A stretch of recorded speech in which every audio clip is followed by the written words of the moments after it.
حي على الفلاح.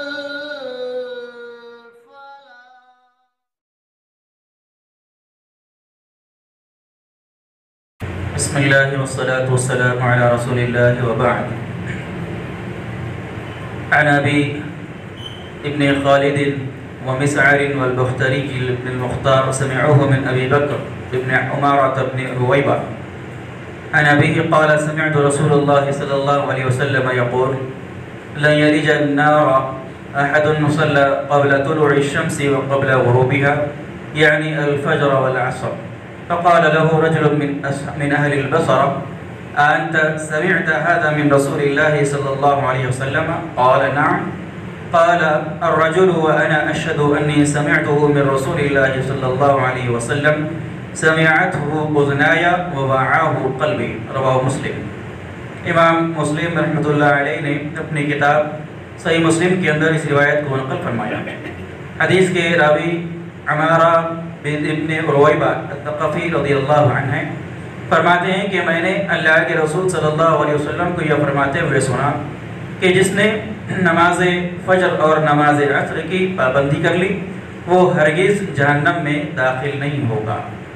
ان سے جب انہوں نے عمارہ ابن رویبہ نے جب یہ روایت نقل فرمائی ذکر کی لوگوں کو سنائی تو بصرہ کے لوگوں میں سے ایک شخص نے ان سے پوچھا کہ کیا آپ نے رسول اکرم صلی اللہ علیہ وسلم سے بذات خود یہ حدیث سنی ہے؟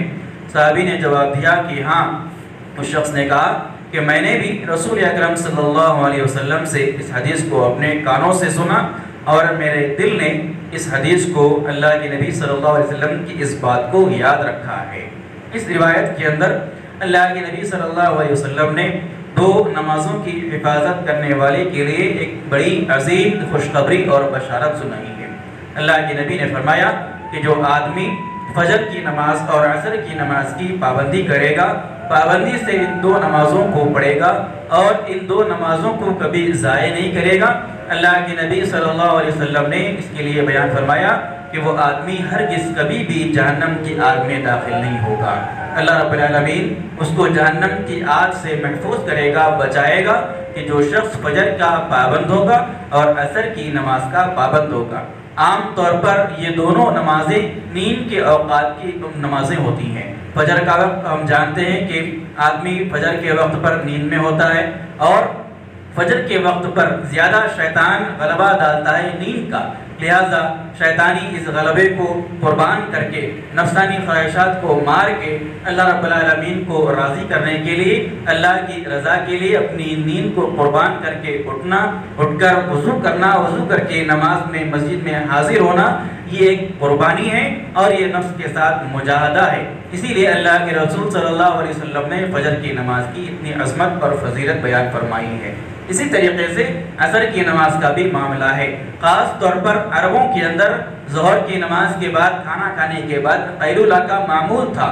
یعنی وہ لوگ ظہر کی نماز دہرانے کے بعد سو جایا کرتے تھے اور عصر کی نماز عام طور پر اس کا وقت جو ہے ان کی نیند کا وقت ہوا کرتا تھا. اور آج کل بھی خاص طور پر مختلف قسم کی نوکریاں کرنے والے لوگوں کے لیے مختلف قسم کی جاب کرنے والے لوگوں کے لیے یہ عصر کا وقت بڑا نازک وقت ہوتا ہے کہ اس وقت پر نوکری سے ختم ہونے کا وقت نوکری کو ختم کرنے کا وقت جاب سے اترنے کا وقت ہوتا ہے عام طور پر. اسی لیے اس نماز کی حفاظت کرنا اور وقت نکال کر عصر کی نماز کو باجماعت ادا کرنے کی کوشش کرنا یہ بھی ایک مجاہدہ ہے. اسی لیے خاص طور پر اللہ رب العالمین نے قرآن مجید کے اندر بیان فرمایا کہ حافظوا علی الصلوات والصلاة الوسطى وقوموا للہ قانتین کہ مومنوں تم نمازوں کی حفاظت کرو خاص طور پر عصر کی نماز کی تم حفاظت کرو.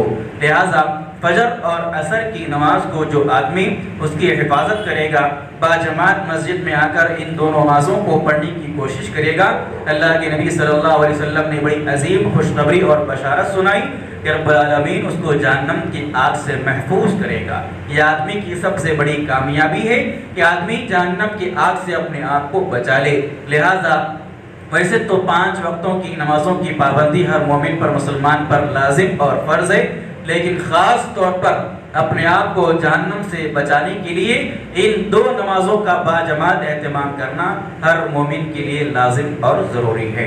اللہ رب العالمین سے دعا ہے رب العالمین ہم تمام کو اللہ کے رسول صلی اللہ علیہ وسلم کی ان سنتوں کو پڑھنے، سیکھنے، سمجھنے، اس پر عمل کی توفیق عطا فرمائے، آمین۔ سبحانک اللہم و بحمدک، اشہد ان لا الہ الا انت، استغفرک و اتوب الیک۔